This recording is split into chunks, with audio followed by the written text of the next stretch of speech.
We have a video person. You could do Big Brother, you know that? We should do Big Brother. We should do Big Brother, African style.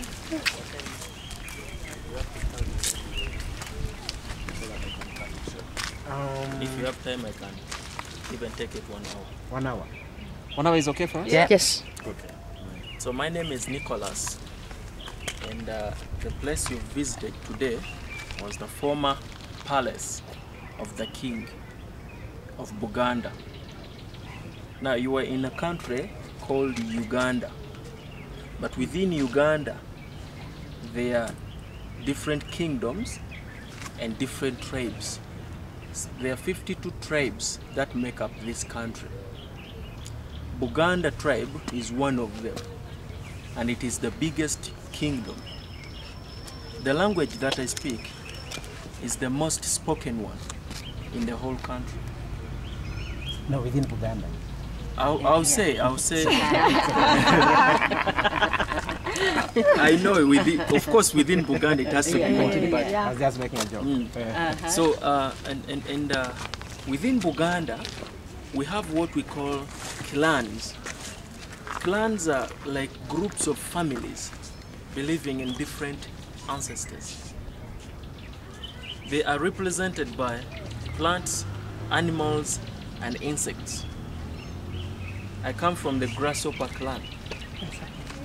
I cannot eat the grasshoppers. I cannot get married to a woman from the grasshopper, because if I do so, it's like I'm marrying my sister. If I eat the grasshoppers, it's like I'm a cannibal. Eat your own. Eat your own. I eat myself. Someone is fresh. And also I cannot eat my mother's clan, and I cannot marry from my mother's clan. I'll be marrying my mother and eating my mother. So there are 52 clans except 2, but we're free to move within the 50. So when the British came, they found this system of governance here, and the Buganda kingdom assisted the British to build Uganda.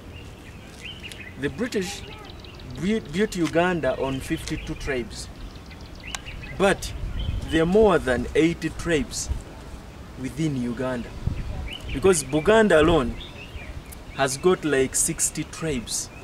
The Abamoli, the Banyala, the so on. All these people are in Buganda. So what the British did, they annexed some sub-tribes, sub-regions onto Buganda, and that's how Buganda expanded. It is the same thing they did with Uganda.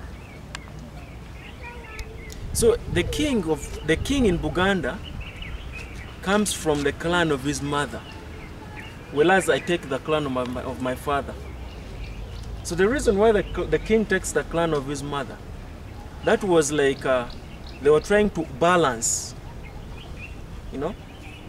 equality within the kingdom. Because the king is from the royal family. His father must be from the royal family.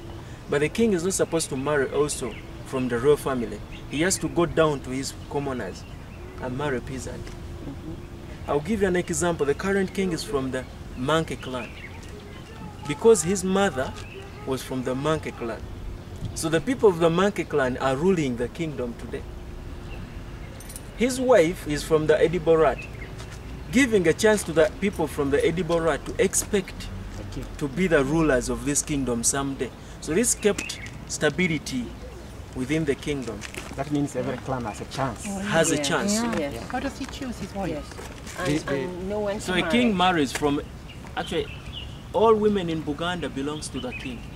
I go down well.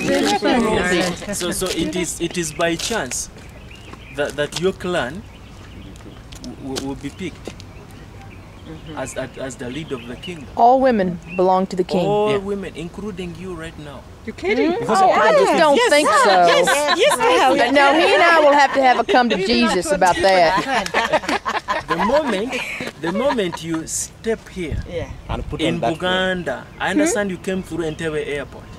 So the moment you came out of that plane and took your feet down on the floor, then it meant that you were a subject and a wife of the king. To get married, Back in those days, if a king came to my house and you were my wife, Yes. very beautiful as you are, Oh, thank you. so and the king would say, "Yes, Nicholas, my man. I like your wife. Thank you for marrying a beautiful wife." Now, me as a subject of the king, someone who respected him, I knew what he meant. He was going to punch your wife. He can have Wendy. She's free. Actually, there we have it. We have the groom. She can just have the king. Stop messing around. And we found him. So, in other words, you would end up giving the wife to the king. Wow. Very big, But then, Better make yourself whenever a king would it awkward. think of appointing new ministers, giving out land, I would be #1 priority. All right, so give the wife quick. Yes, and that is why. Oh, where's the feminism now? Where's the feminism now? And that is why, in fact, it was another way of asking the men in Uganda to go out for beautiful women. Oh yes. Show favor with the king. Because if the king admired your wife, already it was a sign of showing that she was #1.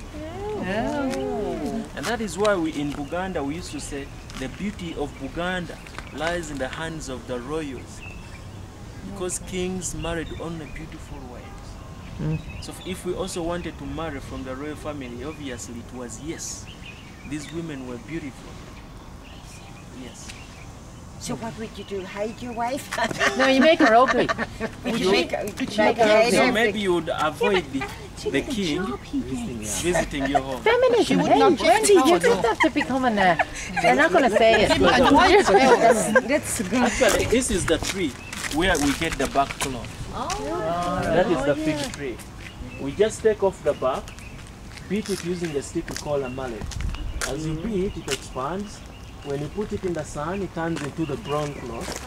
There used to be a cloth, bed sheets, and at the same time we could bury people in that.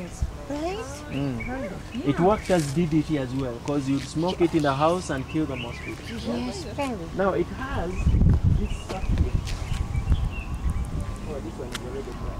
But when you cut, yes, you see this sap here. So as you beat, the sap also helps it to be stitched. Yeah. No, not to break easily. Okay. It's like glue. So now coming back to your question, when I put paintings on that cloth, because the paintings are mixed with glue, so when the glue mixes with this sap, it makes the picture stick for 100 years. We'll be back. In fact, we used to preserve